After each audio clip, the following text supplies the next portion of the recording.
ভাবা যায় মাত্র ১,০০০ টাকায় এত কিছু কোথায় পেলাম তা জানতে হলে আমাদের ব্লগটা পুরোটা দেখবেন। আসসালামু আলাইকুম সবাইকে।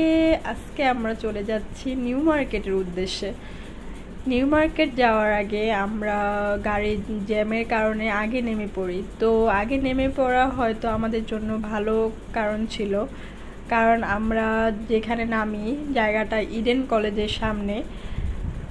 এই ওয়ান পিসগুলো মাত্র ২৫০ টাকা করে বলছিল, কিন্তু আমি দামাদামি করে একটা মাত্র ২০০ টাকা দিয়ে নিয়েছি। ওয়ান পিসের কোয়ালিটিগুলো ভালো, ২০০ টাকা হিসেবে আমি মনে করি খারাপ না। যদি আপনারা এরকম ওয়ান পিস নিতে চান তাহলে ইডেন কলেজের সামনে চলে যাবেন। ইডেন কলেজের সামনে আশা করি আপনার প্রয়োজনীয় যা কিছু চান সব কিছুই পেয়ে যাবেন। এই গরমে রেগুলার ওয়ারের জন্য এই গেঞ্জিগুলো বেস্ট। মাত্র ৫০ টাকা করে গেঞ্জিগুলো বিক্রি হচ্ছিল। আপনি আপনার পছন্দ মতো যে কোনো গেঞ্জি নিতে পারবেন। এই লেসগুলো বিক্রি হচ্ছিল মাত্র ১০ টাকা গজ। আমরা কিন্তু বাজারে গেলে সচরাচর এই লেসগুলো দেখি ২০ টাকা করে বিক্রি করে। তারপর এই জুতোগুলো বিক্রি হচ্ছিল মাত্র ১০০ টাকা করে।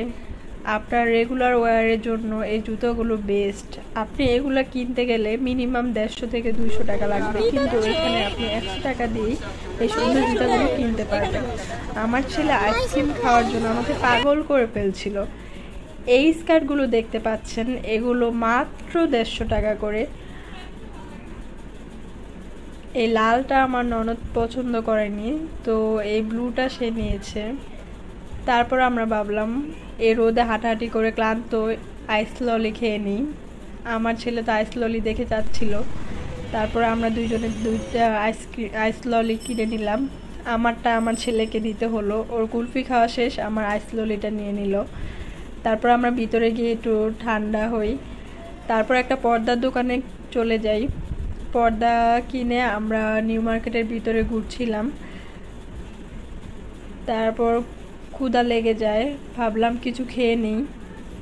নিউ মার্কেট থেকে বের হওয়ার সময় অনেকগুলা দোকানদার ডাকতে থাকে, তো আমরা যেটাতে গিয়েছিলাম ওইটা ভালোই ছিল, আমাদেরকে একটু ডিসকাউন্টও দিয়েছে। আর খাবারের মানও ২২০ টাকা করে ফ্রাইড রাইসগুলো ছিল। খাবারের মান খারাপ না। আমার ছেলেকে নিয়ে কি খাবো ভাবতেছিলাম, তো ভাবলাম যে আমরা যা খাই তাই ওকে দিয়ে দেখি খায় কিনা। তো শুধু চিকেনের উপরের লেয়ারটাই আমার ছেলে পছন্দ করেছে, বাকি কিছুও খায়নি। আমার ছেলের এই অবস্থা দেখে আপনারা কি মনে করতেছেন জানি না। ও নিজে নিজে ওর গেঞ্জি খুলে ফেলেছে, বলতেছে ওর নাকি গরম লাগতেছে।